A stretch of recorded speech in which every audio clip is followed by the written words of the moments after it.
Hello, everybody. If it's Saturday and we're here, it must be because it happened. We got the announcement age of Sigmar 3.0, the most expected and yet still welcome announcement we've had that we knew was coming. And Tom, your initial reactions. Oh goodness, as I have to mute myself over here. I mean, I guess I'll start with I called it. Sure, yeah, as did everybody. Yes. We all used the power of common sense. Yes, exactly. Well, I mean, that was 9 months ago, but sure. Sure. Like anybody who thought this reveal before today was going to be Was anything not except AOS 3 was deluding yourself. right. They announced these edition changes about 8 weeks in advance because they have an 8-week hype cycle for them. This is the big event. They're not going to announce it in a random community article, right? They weren't going to do another one in Right. the like week 1 next week or the week after that. So they need the time to get it, so this was the obvious weekend it had to happen. Just Right. like last time we got AOS 2.0 at Warhammer Fest. There we go. So, at any rate, yes, we got it. I'm going to let this I'm video play excited. while we're talking. Yeah, I mean, I'm super stoked. Like everything we saw, I love. Some of it I love more than other. Okay. I'm super excited for, like, man, that angel. Oh, yeah. Yandrasa. Oh, Let's just bring her up right now. Yep. I love her. She's everything that I wanted. This is where I'm living. Yep. Are you freaking kidding me over here with this? Right. So good. And, So good. And Vince has an entire army of like feather angel wing stormcast. I did, yeah. It's been retired, but yes, I still have it. Here, we'll play this video of her. Sorry, there we go. Yeah, it's just yeah, it looks really good. It does. She's incredible. Can't wait to get my hands on her. Like the exciting part for me is I've been wanting to do this Ratcast, Skaven Sigmar redeemed Skaven Stormcast army for a long time. Clearly, we have the best example here now to do it. Like, yep, we're in. This is happening. We're good. So now I know what my new army project is for the summer, and I'm excited. You're gonna do Ratcast. You're gonna do the Ratcast. Yep, Skig's Ratcast. Yes. Is it gonna be winged? Is that gonna be Skig? I don't know. I don't know. We'll have to see. We'll have to see what the total thing looks like. We clearly haven't seen all of it yet. Yeah, I was just hoping that we got the Sisters of Sigmar call out. Like as soon as I saw her, I was like, "Oh, is it? Is it?" But maybe those are part of the Order of Aesir. Maybe the Sisters of Sigmar is like an actual human foot unit. So, make it happen, GW. There you go. No, I'm super stoked by the reveals that we got. As am I. Let's go through each of these in turn. Sure. So absolutely. We'll start with the angel. She's what's up on screen right now. Yudhiris or whatever her name is. Yindrasta. Sorry, that's her name. Yep. Yindrasta.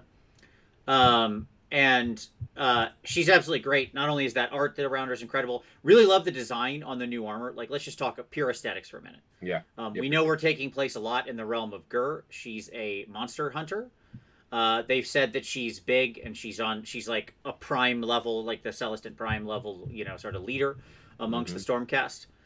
They did also say that she'll show up in other armies, that she transcends the Order Alliance. So my guess is she'll have a rule much like we've seen kind of scattered around lately with Kragnos and with the twins in Lumineth, where they can kind of be in any part of their Grand Alliance, which is very funny to me because there was some people who are like, oh, they're going to get rid of Grand Alliances in AOS 3.0. Those are gone. And instead they're like, no, wrong answer. We're going to turn into it harder. Like, we're handbraking into the Grand Alliances, right? Like, they were never getting rid of those because they're such a good framing device. And I wonder if, like, I will say that what we've seen in the most recent book releases is that allies seem to have been heavily restricted. Like, the number of armies that another army can, like, ally with seems to be being limited more and more the farther we go. And so I think that units like this, like Kragnos, will become more important in that world. Yeah. Captain Athenos says, "Do you feel they missed a glorious chance by not making the new sect Valkyrie?" Who knows? We don't have Valkyrie coming yet, buddy. Like I'm not sure this is all of it. So maybe she has her own elite guard that are more winged Stormcast. Oof, So oof, oof. I couldn't be in fast enough. Okay, if that was the case. Right. You've wanted true angels for a very long time. For a very long time. It would have made me buy Lumineth if they made Angel Elves. Like I've said that on repeated occasions, and I stand behind it. The new armor design is really good. I like it. It has a different shape to it. The plates are in different positions. The integration with the scale mail is a lot different. It looks more flexible. It does, yeah, and just like the volumes as they're identified on here are just a lot better. I really like the way that they've constructed the armor out of the various pieces, and it feels one, like it'll be a real pleasure to paint. Two, like it'll still be good for newer painters. Like there's stuff here that this doesn't seem like it seems like they're preserving this more than what they did with Sacrosanct. Honestly, when I looked at Sacrosanct, I thought they actually made it harder for newer painters with Stormcast, right? Because they have like a lot of junk going on is the best way I can describe it, right? There are beebles and baubles and all that stuff everywhere. These are a little sleeker, a little more form-fitting, as we'll see as we get into it, right? Mm-hmm. But they preserved the fundamental like ease of this is going to be both friendly for new painters and really shine in the hands of a an adept painter. And I think that's great. Yeah. That's what you want out of your main line, right? Yep. So I'm there for it. I'm here for her 100%. Her base clearly speaking to the fact that the story is going to take place in the realm of Gur, right? So this swampy sort of base. Okay. Yep. So we got a couple more shots of her. She looks great. They mentioned this symbol is a call out. I didn't have time to research what that symbol is for. So I'll if somebody in the audience already looked and researched what this symbol is for or where it gets mentioned, I'm sure it's in one of the books somewhere. But I didn't get a chance to go dig because I didn't have time before we went live. But if somebody out there has or knows, please say. I am interested. But yeah, love the feathers. Love her. She has a great face. Beautiful shape. Wonderful. Fantastic. A+. Like, again, sculpted it. Just great. Okay, so then we got the other guys. So we started with this one. This is our new Vindicators, who are in Thunderstrike armor. I'm just going to stop. I'm just going to sit right here instead of on the video because I think this is actually a good shot. This is sort of the most static of the poses. It is... This guy's kind of just standing with his, spear at rest. What's your take on these guys? I like them. The first time I saw them, like, I love the little skirts. I like the variation in texture. I like the larger shields. That all feels great. It's interesting. I know for me, I actually like the static pose. Okay. But I know that that's something that we've had conversation about that you actually prefer some of the other ones for sure. Yeah. I really like this new design. Okay. A couple things about it I like. I love the pauldron design a lot better. The shoulder pauldron a lot better. Yep. Although it's gonna catch a sword into your neck.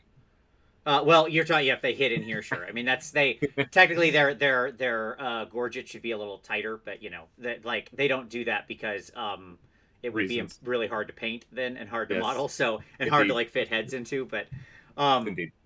But yes, you're right. But I like the shoulder design. I like the not being completely surrounded by the metal, so we don't have the brocade going all the way around. It's now just up on the top. I like the more rounded shape of it with the flourish on the outside. Yep. I think that's really nice. I just love the sleek form a lot better, like the sort of faux muscle shape. I think looks good. I think these guys would look really awesome with capes. Somebody mentioned it in the chat that they need capes. Yeah. I think this would, if you gave this design a cape or a half cape or something, I think it would just be really banging, like right there. Well, we can trust Steve Herner to produce those for us. Absolutely. The only part of this I don't love is the shield. Honest answer. Really? Yeah. Oh, I love the longer kind of like the longer Tomb Kings-esque shield.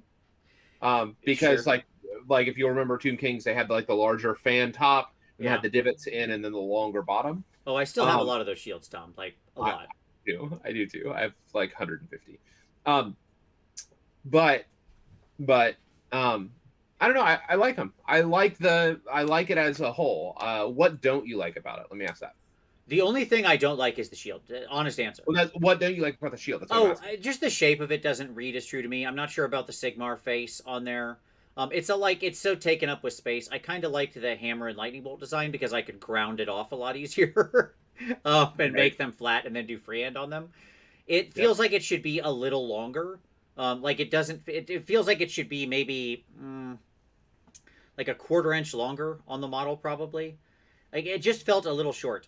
But again, that's not like a huge deal breaker. It doesn't matter. I'm not like, oh no, the model's ruined for me because I don't quite love the shield. I think you could use the old brown shields if you could get your hands on them. Remember when they made those kits? Well, I mean, those notches are for the spears. Yeah, I understand. I get the functionality of it, right? But I don't care at the same time. Sure. I'm not worried about the functionality of my lightning-powered, god-forged, superhuman soldiers, right? Like, I'm good with it. The elves need a little holdy thing to hold their spear because they're weak little elves. The Stormcast can one-hand a spear without issue because, I mean, the guy we're going to look here in a minute can definitely one-hand a hammer. Yes, indeed. So, like, ultimately, a shield swap is an easy thing to do. You could just use the classic Stormcast shields, and, like, if you really love them. Yep. I think I just really love the I think the Stormcast shield, the original one, was really a almost perfect design. It was very iconic. Yeah, exactly. Like it has that shape I really like. I don't know. That's just me, right? So I can see it. Yeah. Again, this is not. The model itself is so much better. I honestly wish this is how Stormcast had looked when they first launched. This would have been the perfect design. Like they feel. Regal.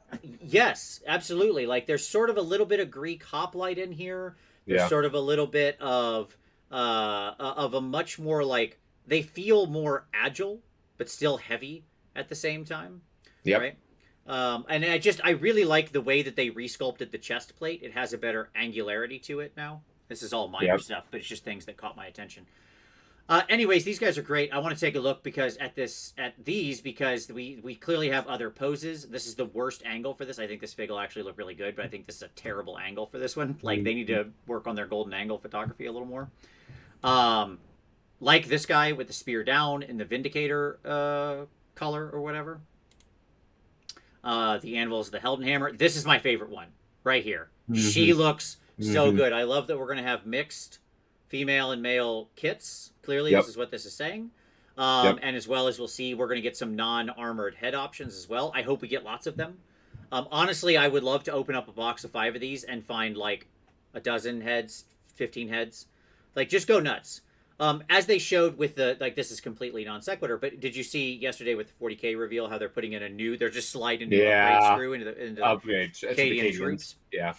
And if you look at those heads, I mean, it's like, what, 20 heads in that box for 10 dudes? Like, that's what I want. Yes. Right? Agreed. Where you can really, like, pick sort of what match. you want your folks to be. Yeah, I think that it's a big deal. Like, humans are trained to look at faces, right? She's my favorite. Love the spear down, shield up, good angles. She looks great. Yeah, this is my favorite one.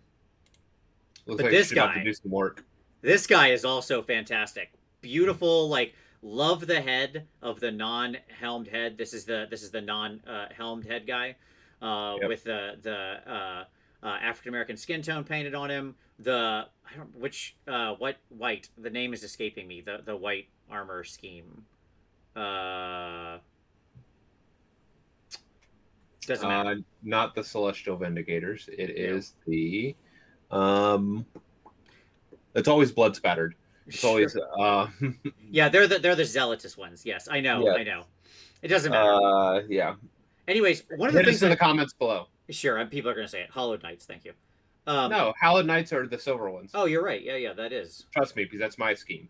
Like, my scheme is the Hallowed Knights. Yeah, it's the silver, and you're right. It's not the white one. There it is. Martin coming in. Knights Excelsior. Yes. There it is. Thank you, Martin.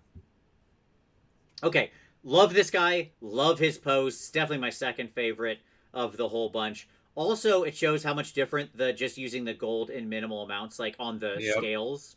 Yep. Like, look how much different that looks. It looks so good. Like, Right? which is why I like my Hollow Knights, because they're almost Yeah. all silver with a little bit of touch gold here and there. Yeah. It Yeah, looks like good.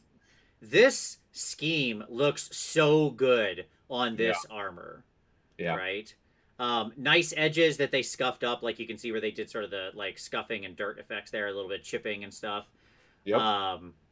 Yeah, so good. I'm in for this guy. So I how about that love gold, Vince? The gold that looks pretty good to me. it. It does not. It looks like horrible pigmented for sea from space orange gold. It's bad, but it'll look really good when you have an actual good metal paint. Um, like part of the problem that they have to go with. Did you watch the reveal video where they're showing the model close up? I was No. blinded by the glitter of the pigment. I'm just like, God, your model reveals would look so much better if you would just make a good metal paint. But they refuse, and so here we are. But put a good metal paint on these guys, and they're going to look fantastic. Well, it looks like the metal has texture. Yes, it does. You're not wrong. Boy, howdy. So at any rate, yeah, these guys are fantastic. I just the regular gold scheme doesn't do it for me. The regular Hammers of Sigmar scheme has never been the thing I liked. So Sure. So let's see. Do you use Vallejo gold metal color, Vince? I use yes. I use the either Vallejo metal color He has gold a plus special copper, mix. or Yeah. now I've actually created a brand new mix, which is gold plus copper plus some of the green stuff world pure pigment antique gold. And oh baby boy, is it! It's good. Anywho, yeah, Vindicators are awesome. Love them. They have the Thunderstrike armor. We should talk about what this armor is. We talked about the aesthetics of it.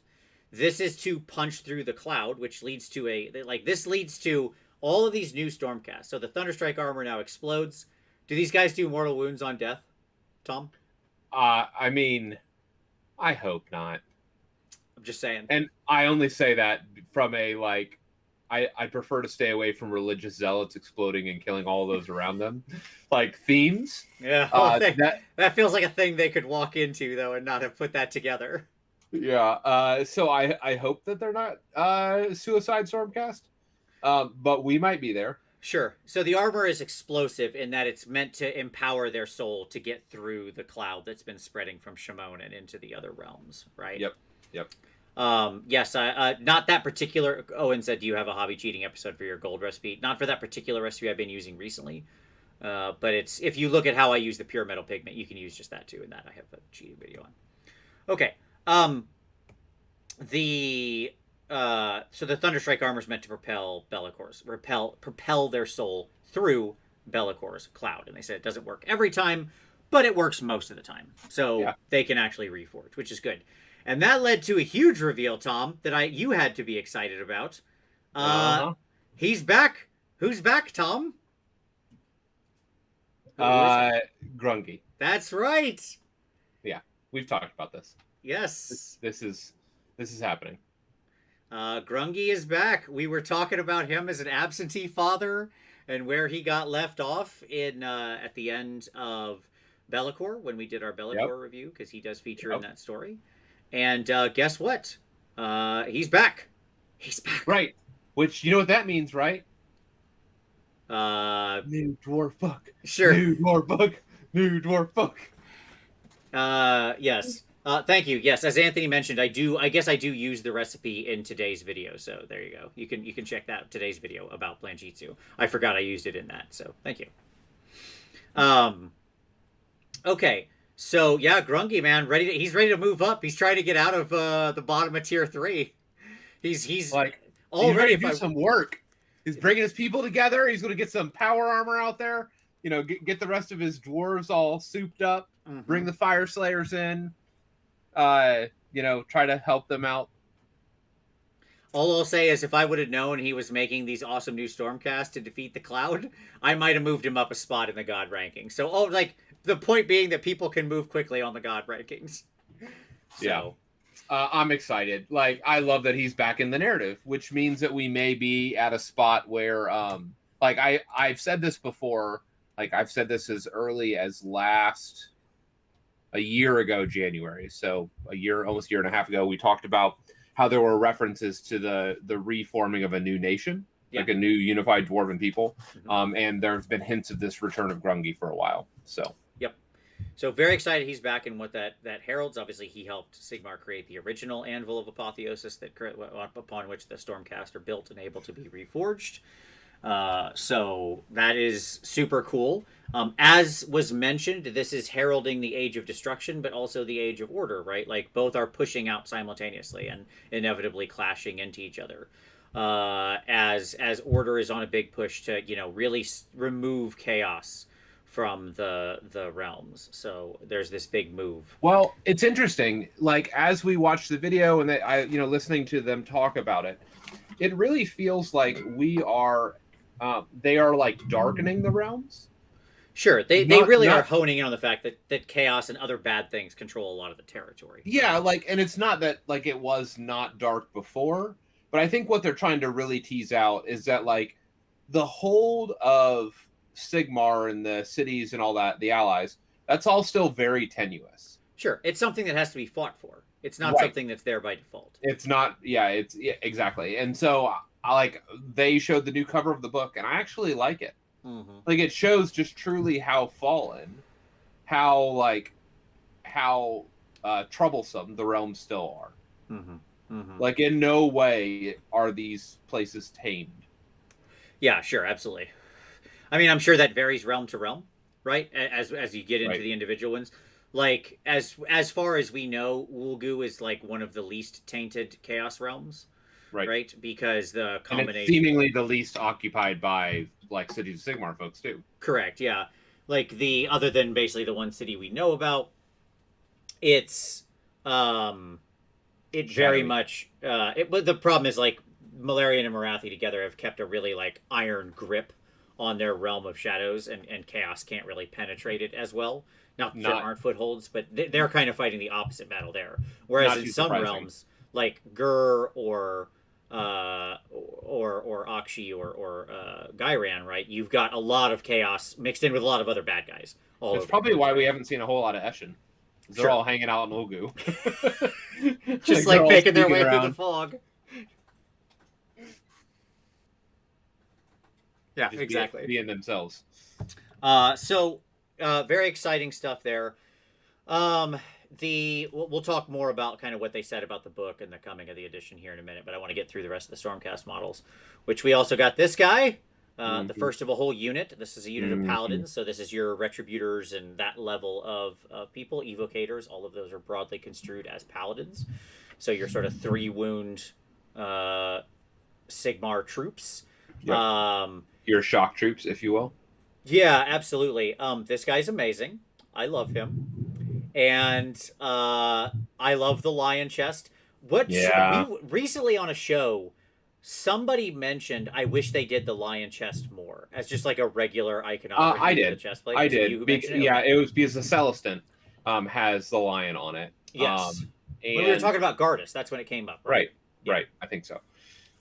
And I love the lion iconography. Not surprising. And I just wish they would do more of it. And so seeing this, I was super. It's one of the first things that grabbed me when I looked at the model. I was like, yes, we have new lion halberds back. Yeah. Again, I think these guys would look awesome with cloaks. Let me just say that out. Like anytime, like it's a good time. Green stuff cloaks are not hard to do, so check it out. But at any rate, this guy does have a 2-up save base. They did mention that in the article and in the video. Yep. And they hit like a truck was basically what they said. These will now colloquially be known as Dugs. Because they're 2+ tough. Because they're 2+ tough. That's exactly right. Absolutely. So, those Dugs look great. They do. All the Dugs look fantastic. Everybody should absolutely tweet at Doug and say they love the new model that they based off of him. He'll really enjoy that, I'm sure. You're welcome, Doug. Excited for these guys. Like clearly we're getting new ranks of all of these things. I'm always glad to see this kind of stuff. I can't wait to put a Skaven head on top of that. I think that's going to be fantastic. And it's going to be great. I got to reform the lion face to be Skaven-y. Yeah, it's not that far off. It's really not that far off. Like if the nose didn't go up, Yeah. Like if you were able to just file Actually, that I think you just down, need to thin it down. that's what I'm saying. Yeah. Like, I think you'd be real close to like escape and maul in the front, which would be adorable. Absolutely. The number of ways this guy is going to get to 1+ is pretty good. Pretty good. This could Well, we be. don't know that. We don't know that everything continue. Like, if ever, like, we don't like. I hear what you're saying. Yeah, yeah. We don't know Rumors that that. Mystic Shield is back to +1, or just That's true. +1 to save. Yep, and right? there is a reaction that you can +1 to save, so that's true. Correct. Yeah. And we know that there's a new reaction coming that's +1. It's interesting. I wonder. We were talking about that. I wonder if they're going to limit rend, because rend is a penalty to your save. I doubt it would be my answer. I would doubt it as well, but the way that it's been written in prior editions, it's a penalty to your save roll. Sure. So I was thinking about that the other day. I didn't bring it up, but no, we have not talked about the new bad guys yet. We'll get there. Don't worry. We're just going through the sculpts first. We will get there. There's actually a lot in this. Yes. Tom and I mentioned at the beginning. I'll use a slightly different metaphor than I did with you, Tom. But come on. Tom and I mentioned, he was like, I don't know, man. It was good. It was a good reveal, but I don't know. And I said it was. I just said I wish there had been more. Right. And I said the only reason you think that is because you expected AOS 3 and you got what you expected. It's like if you go to a nice restaurant and expect a really good meal, and then you have the meal and it is really great, and you're like, yeah, okay, that was really great. It was what I expected. Right? That doesn't make it not a great meal. It just means it met your expectations. If you had no concept they were going to announce AOS 3 before today, it would have been like, whoa, what? Holy crap. But we've been talking about it for 2 months, that it's going to be this thing. So anyways, yeah, excited for the Annihilators. Okay. So let's talk about, I'm not going to play the interview because it's not going to tell us anything. We're not going to listen to it. We'll talk about the launch box here in the rules. They mentioned some rules things I'm very happy about. One, we're keeping the priority roll. Okay. Yep. And two, they're changing the way priority works. So if you end up going second, command points will be awarded at the top of the battle round. That's basically what they're what we've heard is a rumor. Okay. Right. And that was discussed before. And now we know that if you go second, you get more command points. Okay. Which is like really interesting. Which is really interesting, but at the same time, like that, I guess maybe the remove an objective going into turn 3, but like it just made the turn 2 into turn 3 really problematic. Like, because originally, if you had bottom of 2 and top of 3, it would seal most games. It was certainly a power turn, yes. Yes, it was a power turn. And so it'll just be really interesting to see how that, what the breakdown ends up being. Sure. I think that's really good. I love the idea of changing away the changing up the incentive structure for choosing on priority. I think that's fantastic. So like that is a very good change. If I had to guess what they'll do, it'll be like you get your normal 1 command point if you go first, but if you go second, you get 2, or something like that. Right. That would be sort of a sensible way to do this. Right. Because you have a flow of where the battle's going, so you can prepare accordingly. Right. And as well, like think about what that means, knowing that we have these reaction command points, right? It actually means you're probably doing a lot more in the enemy turn. Right? If you're responding with a +1 to save when you get attacked, or like a sort of stand and shoot type of thing, right? That means you actually have a lot more agency by getting command points at the top of the battle round, right? Even if it's the other person's turn. Like oftentimes it will incentivize people to take the bottom because they will have like all their buffs up from the prior turn, and now a bunch of command points that they're sitting on to buff, to receive charges. Right. Yeah, absolutely. Like I think it will really, really dramatically change the incentive structure for like turn priority and what you're picking when, and make you really think about it, which I'm excited about. They said a lot of they said that they had gone through and really tried to that they're really trying to like refine the game down, and that this will be the best edition ever. I tend to believe them. I think that they have to have learned so much over the past. I think we're going to get a really, really solid edition. I really do. And then the other thing they mentioned was the coming, as we previously talked, they confirmed it, of the core battalions. Mm-hmm. The core battalions are coming, and so we know that the War Scroll battalions are going away, and that we're getting these new base battalions. Obviously, a lot more to know on that. I'm excited about it to see what happens. So we'll see. I'm skeptical. Sure, fair enough. I mean, it's a lot of devil in the details there. My right? favorite part of every new book was almost always battalions, because that's really often where power would lie. And so now that's not going to be the case. Sure, and I think that, like, at the same time, I'm actually probably better with that because, again, like, battalions have always been suckily balanced and extremely inequitously distributed. I just want to see them, like, I want to make sure that the people who suffer the most harm here, which are, as I've said many times, like BOC and a couple people like that, get taken care of in some way. As long as that happens, I'm okay. Well, it should free up some page space in books. Sure. Yeah, I mean, how many times have we had to review a book and go, well, there's one kind of okay battalion? Well, right? That means we're probably not going to get those super terrible mega battalions anymore. Hey, there you go. No, Tom, they'll still print them. They're just for narrative only now. You're probably now it'll be even worse for you. You're probably right. Right. And it's gonna, you know where they're gonna put it? Right after the allegiance rolls, but before the actual war scrolls. So you're gonna have this whole section of unusable material. Like, it's not only gonna be the skirmish based game, right? That sits in the middle of the usable content for match play. It's also going to be battalions now. You're going to have to flip past all of that. It's going to be great. So I'm very excited for this next edition. I really am. They said they're going to do a couple more shows over the next 2 months. I don't know, 2 or 3 more shows over the next 2 months. Leading up to 2. They're going to do 2 in the next month, they said. Okay, so probably 1 more in a couple weeks in May, and then 1 in early June, I would guess, and then we'll be into, like, full on getting ready for the launch at end of June, beginning of July. Yeah. Right. Yep. Right. So probably about 8 weeks is what I would guess. Their standard hype cycle for a new edition is an 8-week cycle. They kind of have this down. Like, there's a, there's a marketing team. That marketing team has strategies and, core documents and artifacts and things you use. Like, this is how companies work, right? They don't just sit around and go, when do we want to launch? Like, they have, that's how, it's still a company behind all of this, right? And my guess is at this point, they've kind of got it down to a science. They have a set of, they have a launch plan.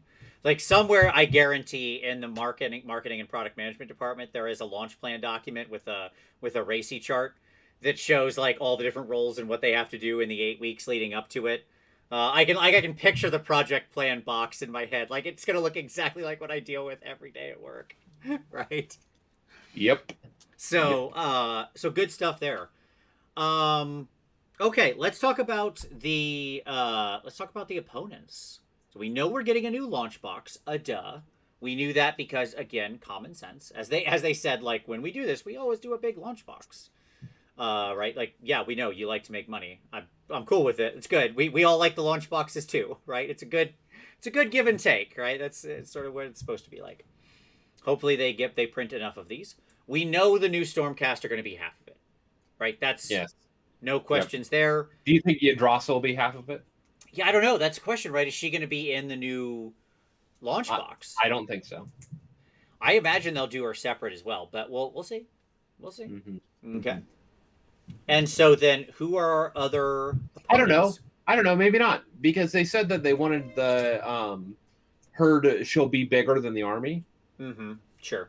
And so if they put it in the launch box, it would incentivize people to buy the launch box because everybody can use her. Yeah, it's a good point. It's a good point. So, yeah, people just wanting to get that sweet angel. I'm all about it. So, Tom, I'm just letting the video play here as we're talking, okay? And as it pulls back, you see a lot of, eyes in the dark, right? One moon circles. So, Tom, who are the new breed of evil in the dark? Crabnose. Yes, clearly. The age of Crabnose is upon us. All of the crabs. It's orcs, orky, goblin, sneaky. Yeah, it's sneaky orcs, right? Mid-range sneaky orcs, inspired probably by Famir, swamp-dwelling things. You might see a couple with like it's not going to be actually Famir like people clearly want. I love people's dedication to this. It will be, but they'll clearly draw on those aesthetics, right? Maybe Right. we'll see some orcs with tails. Maybe we'll see some one-eyed orcs. But There are it'll be aspects orcs of the Famir story that's problematic. Like, so they're not going to pull them in because of the lore stuff. sure. Because like that's that's a PR nightmare. Yeah, I think you'll see like when you look. So what? Let's go back here. Yep. And let's actually see if we can. Nope. Too far. Okay. You can see how like it looks like some of the little red eyes glowing are two eyes, and some of the little red eyes glowing might be one eye. It's hard to tell. Are those eyes though? One would assume it's red eyes in the dark. That's kind of the classic thing, right? I mean, that's the classic thing, but I realize I don't know that that's what that is. So, sure. yeah. I would assume it is, but at any rate, yeah. I mean, my feeling is we're talking about, sneaky femur inspired orcs. So this is the sneaky femur inspired orcs. So here's the what I'll add. I suspect that maybe we have an evolution of Spiderfang. Okay. That the goblins that are associated with these sneaky orcs, maybe Spiderfang, because like this all just echoes like, yeah. So that's the first thing I'm going to go on record as saying. The second thing is who is the female voice? Oh, I don't know. Somebody just reading a story. I don't know that it's supposed to be anybody. It was just really curious to me because like I don't think it was a Marathi voice actress. Mm-hmm. But it struck me as like that's the only thing that gives me pause, let me say that, to Mm-hmm. saying it's orcs, is because it seems like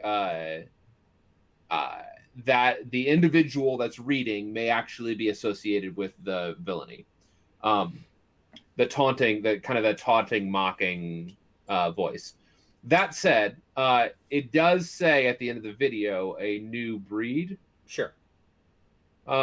emerges, and which would suggest to me that it's like another we have a known breed and a new breed, which again points to me towards the orky stuff. Yeah, Orky exactly. goblin.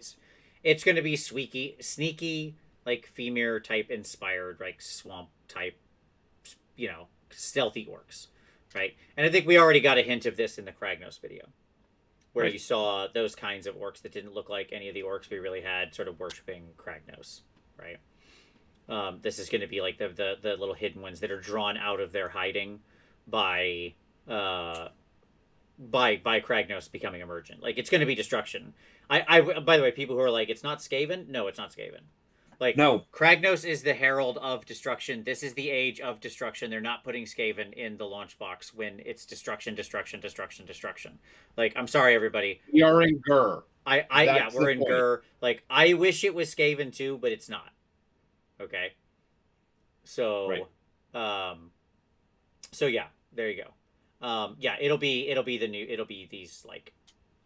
these things. I believe me, no one wishes more than me. It was Skaven, but it's not. Okay. Yeah, I mean, I'm happy for that. I think we'll get they'll probably shoot for like a different type of orc and sort of expand that out and make them their own new force. They'll probably be more distrustful, xenophobic, that kind of thing, right? They kind of keep to themselves and they don't clan up as much as the other orcs who kind of like get into a big scrap, right? They'll be more Mork focused than Gork focused, right? Yes. Yep. It'll be the cunning but brutal. Yep. So yeah, I mean that feels like probably the way that that's go. The play. Yep. Yeah. So yeah, I mean yes, as Steve Keen says, Phil Kelly literally said it was the age of the beast, totally destruction. Yes, the era of the beast is upon us, right? So yeah, yep. Don't get me wrong. I think we will within this cycle, like within this AOS 3 cycle, at some point get a refreshed Skaven line. I really do. I think that they will draw on some classic. There's a Molder pit. Yeah, There's in a Gur. Molder Yeah, they have an like outpost in Gur. Yeah. Yeah. Mm-hmm. Yep. I mean, there's a lot of things on that map. Like, yes, there is a Molder map. There's also 9 ogre locations on that map. Okay, so I love the Ravenids yeah, area. I don't know if yeah. you saw that. I was like, tell me more. So the why not? Why the assumption is sneaky orcs and not a beastmen variant? Well, beastmen are chaos, not destruction. So that would be one. Two, because we've heard from multiple sources and rumors that it's going to be some new breed, that orcs and some variety are the other half of this launch box. Like Right. that has been something that has been shared by multiple different sources, right? And so like it comes from enough different sources. I tend to think that they're probably onto something there. It would make sense that it has to be destruction focused, and so like the question in my mind is really like the only question in my mind with this is how much do they lean into the sort of femur-ish aesthetic with these swamp orc races, right? Like, are any going to be mutated with one eye? Yeah, or something like that, right? Or have big tails, big clubby tails, and stuff like that, right? Like it will be. They'll still be orcs at the base, but the question is, do we have that thing? I suppose they could be like some take of like hobgoblins or something like that. You know, again, I don't know that there's really some distinction. AOS doesn't have that distinction, like, or Warhammer in general doesn't have that distinction, like say D&D does or something, right? Right. So it's hard to say. But yeah, I'm sure we'll know more on the next show, right? Like they're coming back in 2 or 3 weeks or whatever to do another show. I would guess that's when we'll start to see it. I think the next one at the end of May will be Eisenhorn, and then I think we'll get the actual big reveal with and it's all of its orky glory in the beginning of June. I would be shocked, Tom. I just don't like. Let me tell you why I don't buy that. Like, sure, they'll. Okay. I don't doubt that they would probably also talk about the Eisenhorn thing if that's coming or whatever. Like they'll just do a standard show where they cover multiple topics, right? But like, there is no way they're going to in a launch cycle like this. The word is traction. Okay. Yeah. As they had 30,000 people watching today. We're doing a show. A lot of thousands of people are going to watch. Right. All these people are sharing it on Facebook. There's still going to be a ton of people tomorrow who play this game who have no idea AOS 3 is coming. Right. Okay. Just the reality of the thing. Yep. So you have to part of their strategy is you got to build hype and you got to create inflection points where people want to share and talk about stuff. Yep. Right, and you give them something new to share and talk about, and so that preview or whatever that they do, the preview show that they do in 2-3 weeks, that's when I would guess we'll see the Destruction Force or something about it. The next one would probably be when they deep dive a little more into AOS 3 rulesy type stuff, right, and talk about more things in the setting. They would do a mix of like, here's what the updated setting looks like, and here's what the updated rules look like. That's kind of a slam dunk of a show, right? And and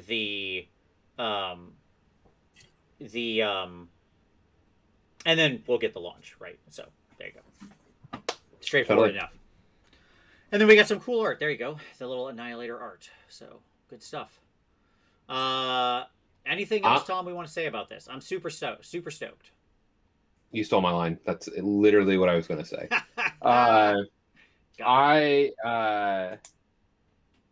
Order of Azir. That's what I'm hoping for. I'm holding out. Sure.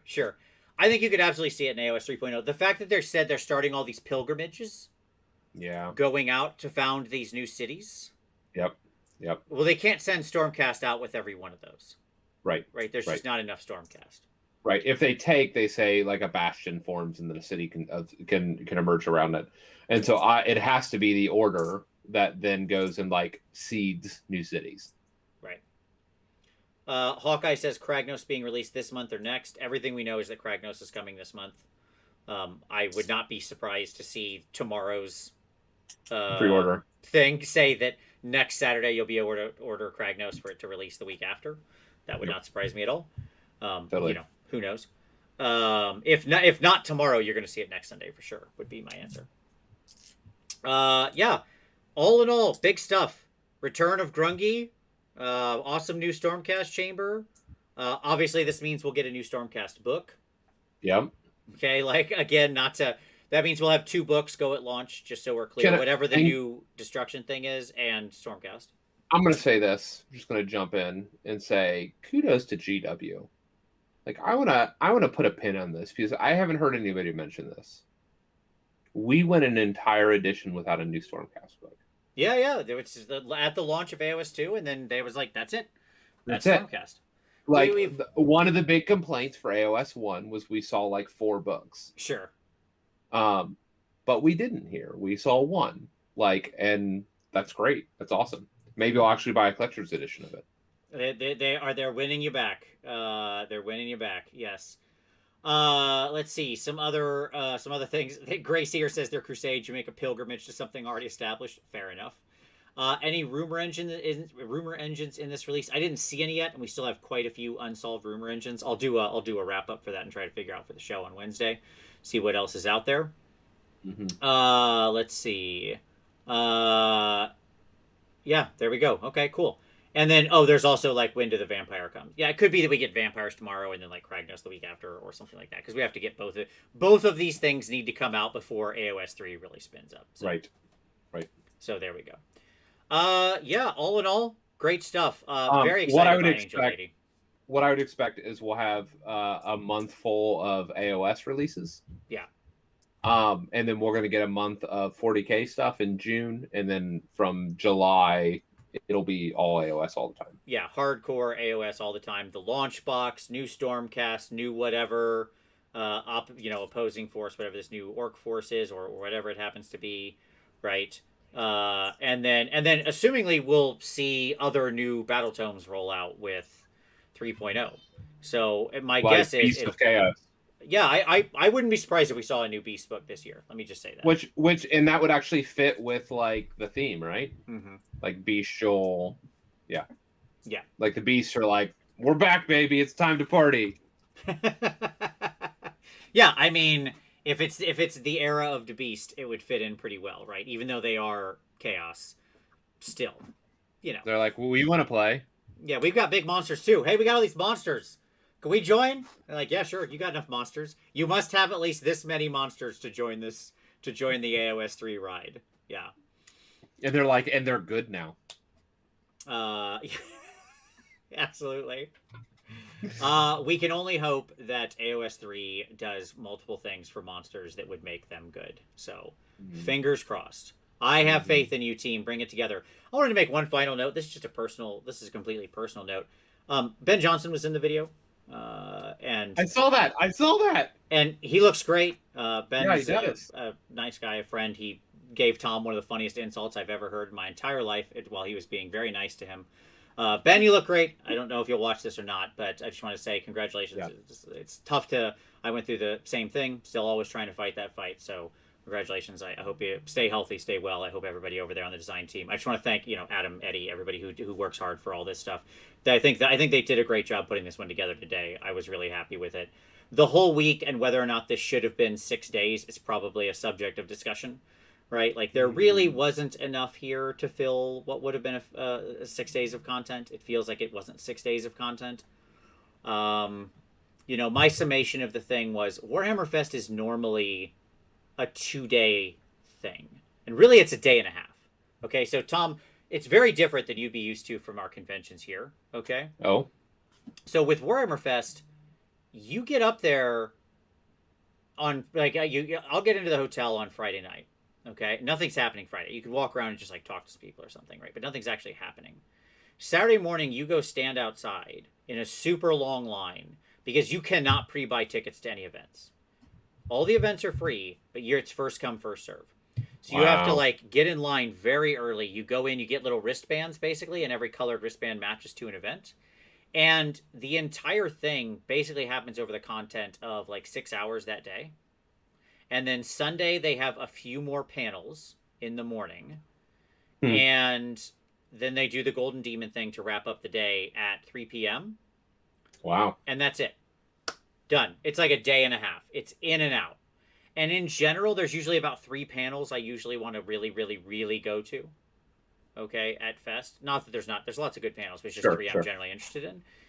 And so it's always been this kind of thing where if you're there, you're actually there more for kind of the exhibitional, where all the designers and artists and sculptors and everybody's just there for a day and a half, and you just go talk to them and hey, cool stuff. I really like the terrain you made. What do you want to see in terrain? That kind of stuff. Like I had a great conversation last time I was there with the head of the studio that does all the terrain stuff.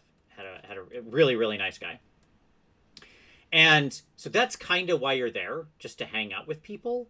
And even at the normal fest, there's not a lot going on. So it didn't surprise me that when you now stretch this to 6 days, they Yeah. weren't filling a day and a half. Yeah. Yeah. Yeah. So like the first 5 days were admittedly fine. I thought the AOS day was the strongest day. Yeah. All the strongest Great stuff. way to lead with the strongest day, by the way. Yeah, all of the strongest stuff has been AOS. Let's be honest. Kragnos, right, and everything there we got on Monday. The IDK warband and the new hashtag crab meta, right, and now this. So I'm Yep. sorry for the 40k people if they felt underwhelmed, even though they had 2 days dedicated to them, which was ironic. But you know, I think that probably if they ever had to do this again, maybe just do it as 2 days of longer shows. Like do a Friday and a Saturday would be the right way to go. Personal opinion Yep. on the thing. Because when you say it's 6 days, you set people's expectations really high. And they didn't meet that for all 6 days. Somebody mentioned this in the comments. I want to put a pin on this before we go as well, just as an aside. They did confirm in the video that the priority role is staying. Yes. Not that that's really surprising for a lot of us because we really love it, but a lot of people really wanted it to go. Sure, Like it remains a mechanic that people have questions about. I feel like they recognize, though, that it's a valuable part of the game and then said, okay, if we feel it's valuable enough to keep it, it's more positive than negative. And we admit that there's some negatives. Then the question becomes, how do we play with the incentive structure around it? And that's which is what I love. Yeah. Yeah. Sorry, didn't mean to derail. No, perfectly fine. So, yes, I mean, we had, I think overall, I don't think they'll do this again. The other big announcement I'm excited about was, yes, Golden Demon, as I'd expect, is coming back to Adepticon next year in 2022. Can't wait to be on the other side of this. Can't wait to see everybody in person again. I think it's going to be fantastic. Somebody asked in the comments, am I doing Golden Demon US or UK? I don't understand that question. Of course, I'm going to go to both next year. Like, assuming I'm allowed to travel to the UK next year, which I would think I would be. Yeah, we're going to both, buddy. I got 2 years of time to paint figs here and another year to go until the next one. I got 3 years of build up. I can do 2 events, so it's no problem. It's no problem. Okay, so with that, what do you think? What did you think of all of it? Are you excited about AOS 3? What are your hopes for AOS 3? What do you want to see? Drop it down in the comments. I want to know what you are excited to see. And yeah, thank you all so much for watching. Don't forget to give this a like. If you're here, hit like. It's so easy. Just hit that little like button. You just move your mouse over and click the little thing. It's so simple and really appreciate it. It helps other people find the channel, which I appreciate very, very much. And for all of you out there watching, we appreciate it. And as always, we'll see you next Wednesday.